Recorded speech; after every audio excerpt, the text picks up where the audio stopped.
Hi my fellow Earthlings, I just made a little video. I'm gonna do a standalone. I made a video about glazing. You know, I've probably done this 100 times on my channel, but I think it became quite a good talk about glazing and why I do it. So I did a glaze on this. It's a second, I'm gonna start on a second layer on this painting. And I did a video about how I put the Retouching Varnish on and the glazing, so, and why I do it. So yeah, so please leave a comment and give a thumbs up and tell me what you think, and maybe you should tell me what you want to see me do and explain on videos and stuff, because this would be easier for me to make new videos, because it seems like I keep doing the same thing here. Also check out my Patreon. You find a link in the description of this channel and in the description if you want to support my work and want me to help you evolve your painting. Any donation would be great. So with this, I hope to see you in the main video, which will be out on my channel soon. Thank you. Okay, here we are.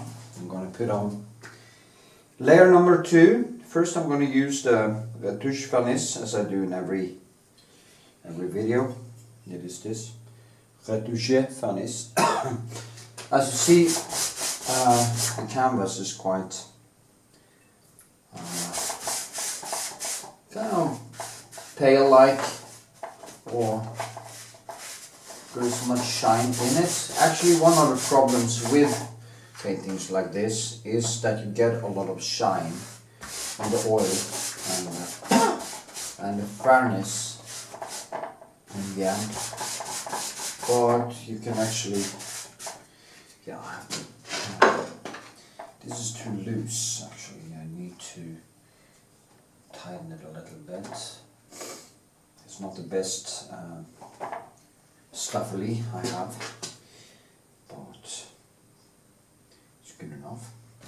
Now I put on this to see the different nuances. Now I can see more detail. It's easier for me to choose the new colors and see the whole surface. What I do next, I let this dry now for a little while, for like 10 or 15 minutes. Then I put on a glaze. I'm going to show you that's the next step. And then I remove some of the glaze, and then I just start working on top of it. Now you can see actually how you can more see the depth and stuff after I did that. It's very important for these kinds of paintings to be able to see where you are going. Okay, it has dried for a little while, and it's kind of sticky, and that's the whole point, because the stickiness will make the Retouching Varnish. No, not the Retouching Varnish, I mean the glaze. I use French ultramarine and alzarine, or crap black, something like that, because it gives a kind of a darker tone. And blue is a very good place. Bluish is, I think, is a very good glaze, because it kind of toned down all the colors, or also the orange in the brick, everything here. And what happens when I do this is that I get more of the textures to come out, which makes it easier for me to kind of see them, just see them, yeah. And it's almost like I add more shadow to the dark places. And of course I will paint over it, all of it. So most of the glaze actually disappears into the new paint, but it is almost like some of it basically stays there. You know, it's almost like every time you touch something, it gains a little bit more substance or textures or whatever. Also, it's good to, when I put some oil, because what I use to glaze with, it is my medium, which is a 70% turp, turpentine, as we call it in Norway, and 30% linseed oil. About that mix, you can of course find your own mix. I wouldn't recommend using too much oil in it in the beginning, because if you're going to put on many layers of paint, it is way better to not having the canvas or the surface to be too oily too soon, because then over time it can actually crack up a little bit and stuff like that. So I've heard, but it will take a long time, so it probably won't happen in your lifetime. So I guess it's gonna be the conservationists' problem if you make paintings that they find worth taking care of in the future. And of course there is never any guarantee for that. So, but you know, who cares? It's dead anyway. What I do now is that I scrape, as you see now, I scrape away glaze.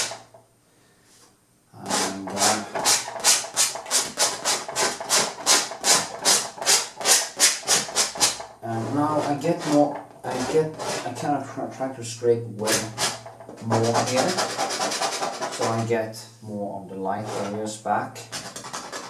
And I'm going to show you closer. Maybe I should post this glazing thing as a standalone video, because I get a lot of questions about it, so you can actually see the process. Also, when I do this, I scrape away the excess oils, and the oil that then is left is more into the cracks and into the textures, so I don't get too much of an oily surface. Now the Retouching Varnish also makes it stick. If you do this without the Retouching Varnish, I think it becomes a little bit slippery when I start painting on top of it. But with the use of the Retouching Varnish first, let it dry for 10 or 15 minutes. Not all dry, but almost dry. These two mixes together, so it becomes sticky. So when I put a new paint, it just don't go like this because there's too much oil. I actually get the problems getting the color to stick to the surface, and we do not want that. So I can paint on this immediately. I want to paint on the whole, most of the surface, especially the light areas and the details, before it dries. The other parts not that important, but also want to use the opportunity to let the oil and the Retouching Varnish mix into the new color, so it dries faster and it kind of sticks more to the surface. So that is the process I do when it comes to the Retouching Varnish. I've done this 100 times in my videos, but I showed it in every video, so people don't have to jump around and see every video. And every video is a little bit different. I think actually this was one of the best explanations I've done of this, so I think I want to post this as a standalone video before I post the whole thing, so you can actually learn a little bit from it. Yeah. Okay. Then I'll see you in the next segment where I start painting. Or if it's a standalone, I will see you in the full tutorial, which comes to my channel. So here we are. I wanted to show you something. First of all, there's a lot of shine in this canvas. If I do it like this, it disappears.